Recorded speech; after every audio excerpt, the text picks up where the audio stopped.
made in China. Or maybe made in Chile. Oh yeah, that should be a thing, by the way. Do you know that more than 80% of the luxury leather products, like handbags, purses, and shoes of Louis Vuitton, Chanel, Gucci, Coach, Prada, you name it, most of them are made in China. They once called it untouchable, a name whispered with reverence. Hermes, the crown jewel of luxury wrapped in silk, protected by ironclad waitlists, owned by billionaires and envied by the world. Then, one day, it all cracked. A TikTok video on a dusty phone in the corner of a Guangdong leather factory did what no journalist, insider, or whistleblower had managed to do in decades. It ripped the mask off the myth. One piece of Togo leather will cost 450 USD. The thread, the cost is 25 USD. The hardware will cost 150 USD. Edge oil. For each bag, it will cost 50 USD. The interior lining, each bag, the cost will be 100 USD. And the zipper for one bag is 10 USD. The human resource cost will be 600 USD. Package, 10 USD. The total cost will be 1,400 USD. Which is less than 3.7% of the bag's retail. That's not the only reveal. The same guy spills more tea. He said, most of the factories making Louis Vuitton bags are actually in Hangzhou and Dongguan, even though LV would never admit it. Later, he added that about 90% of their silk comes from Wanli, Hangzhou. He also mentioned that anyone could get a bag with similar quality for just $50. It's wild. Luxury has always sold more than just a product. It sells mystique, exclusivity, and heritage. We've been told that Hermes artisans go through 4 years of rigorous training just to craft a single Kelly bag, that each stitch is sacred, that only a chosen few deserve the privilege of ownership. Xianglong Apparel, who supplies the most yoga suits, and it is also the OEM for Fila and Under Armour. Number 2, Hongqisheng Clothing, who produces yoga suits for Lululemon.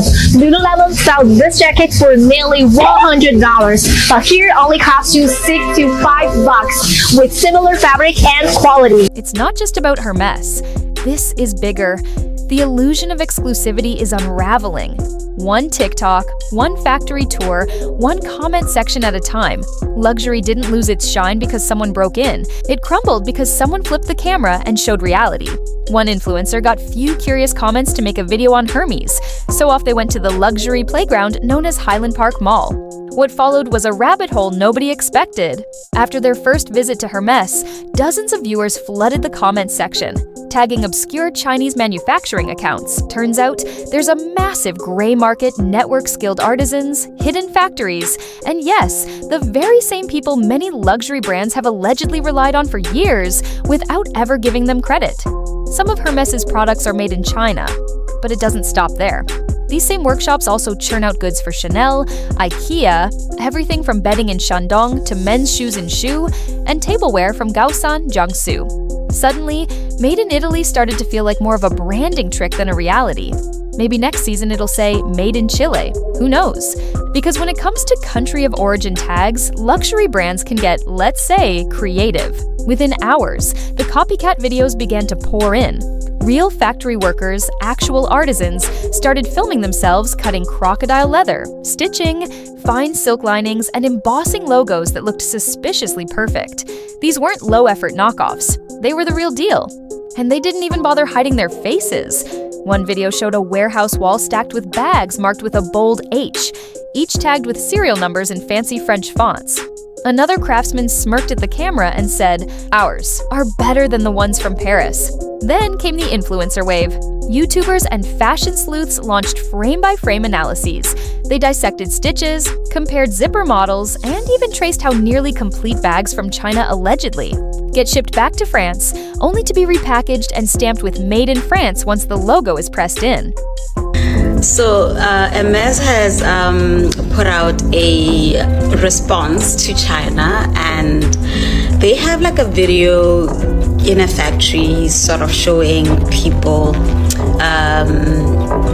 trying to show that they're actually the ones who are making the bags in a factory somewhere in. One viral comparison showed a Guangdong-made Birkin lined up next to an authenticated one from a resale site. The similarities? Uncanny. At this point, the internet didn't just suspect something was off, it had receipts. And that's where the real rage began. See, a genuine Hermes Kelly bag isn't just a purse. It's supposed to be art.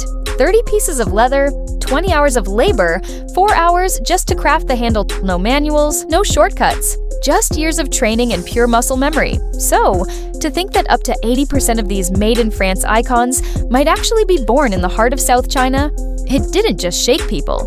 It shattered trust. And then came the rumors. Global prices being quietly slashed. Not as part of a marketing strategy, but as a kind of retreat. What followed was chaos. Luxury wasn't untouchable anymore, the internet had peeled back the curtain, and what it found wasn't scandal, it was betrayal. In a viral clip, one collector said, "I spent over $100 of my own money tearing apart luxury bags, dissecting every stitch, every lining, just to understand what made them so special. And now, I'm not sure it was ever real to begin with." So, Hermes finally responded. They released a video, an official-looking one trying to show their craftsmanship in action. A few artisans working in what looked like a polished factory, carefully assembling bags. It felt like a PR play, like they were saying, "Hey, see, we make our bags, everything's fine." But the internet? Oh, it wasn't buying it. Viewers didn't just watch, they dissected.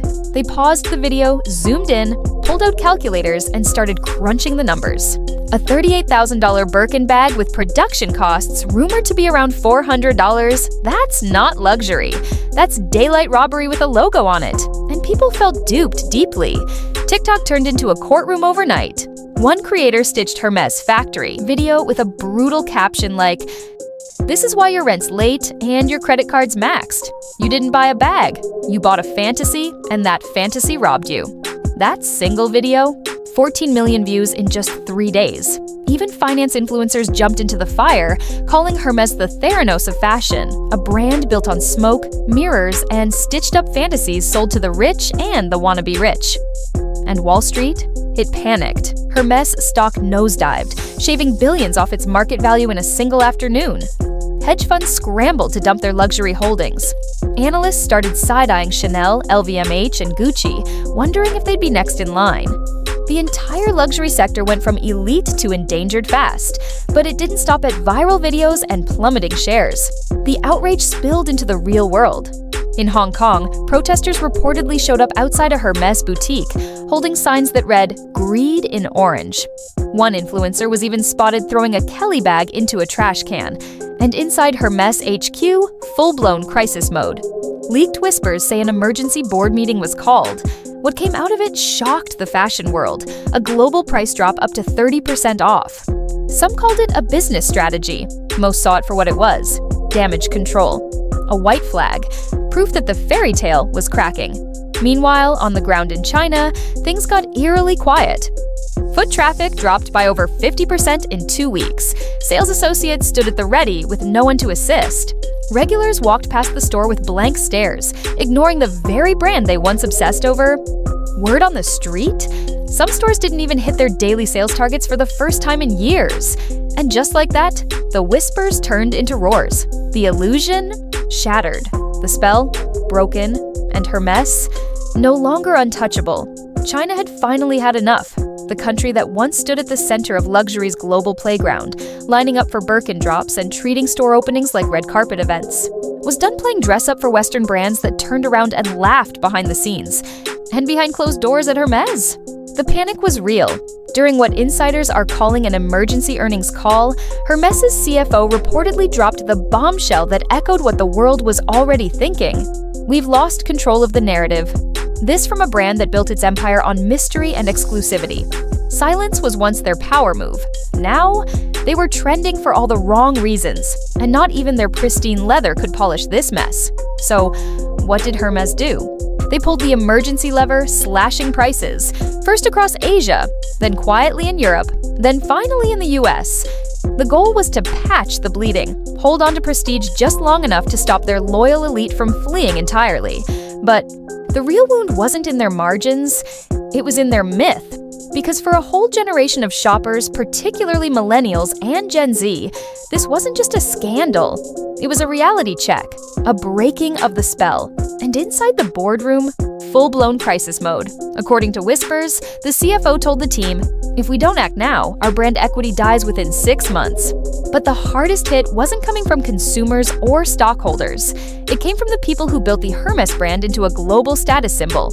Those were celebrities. Suddenly, the very stars who treated Birkins like trophies were distancing themselves fast. Cardi B deleted an Instapic showing off her Technicolor collection. Kim Kardashian issued a dry statement about reevaluating partnerships. Victoria Beckham canceled a planned appearance at a Hermes event. No explanation. Their silence spoke volumes. No one wanted to be seen as the face of luxury's latest PR disaster. And then the ripple hit the resale market. What was once a goldmine for fashion, Flippers, a place where mint-condition Birkins could double in value overnight, turned into a fire sale. With the resale world crashing, investors began demanding answers. That's when the rest of the industry flinched. LVMH quietly cut prices in Asia. Gucci sent out secret WeChat promos to VIP clients. Even Rolex trimmed dealer premiums in Hong Kong. The whole luxury empire was suddenly vulnerable. Analysts started warning that if another insider or factory worker stepped forward with receipts, this wouldn't just be Hermes's problem, it'd be a full-blown industry collapse. And just like that, Hermes's dramatic price cuts weren't seen as a strategy anymore. They looked like the opening shot in a luxury price war no one wanted, but everyone might be forced to join. So where does Hermes go from here? Sure, slashing prices might keep things afloat for a couple of quarters. But let's be real, the magic is gone. The mystique, the waitlists, the belief that a Birkin is more than just a bag, it's a legacy, a flex, an investment. All of that only worked because people believed it was untouchable. Now, the internet's pulled back the curtain. Here's the hard truth. You don't come back from that kind of exposure with a new campaign or a flashy celebrity collab. Once trust breaks in luxury, the fix isn't a rebrand, it's a rebuild. If Hermes wants to stay standing, it has to do what no luxury house has ever dared to do. Go transparent. Like, really transparent. Not just glossy behind-the-scenes shots in Paris ateliers. We're talking real numbers, real wages, real sourcing, real margins. Because the next generation of buyers, Gen Z, young millennials, they don't want mystery. They want meaning. They're not asking, how rare is this bag? They're asking, who made it? How were they treated? And why does it cost more than a year of college? And unless Hermes can answer that without dodging, deflecting, or dressing it up in brand speak, it won't just lose customers.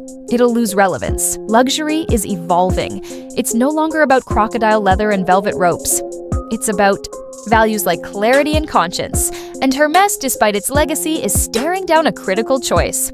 They can double down on the old game, hoping the world forgets. Or they can do something bold, redefine what exclusivity really means in an era where everyone has the receipts. Because this wasn't just a scandal, it was a reveal. Chinese manufacturers didn't just expose where the bags were made, they exposed how the entire illusion was built. The myth is gone. The performance is over. Will they rewrite the playbook or go down as the blockbuster of handbags? The orange box is fading. Hermes must choose between adapting to a new era of transparency or becoming the blockbuster of luxury fashion.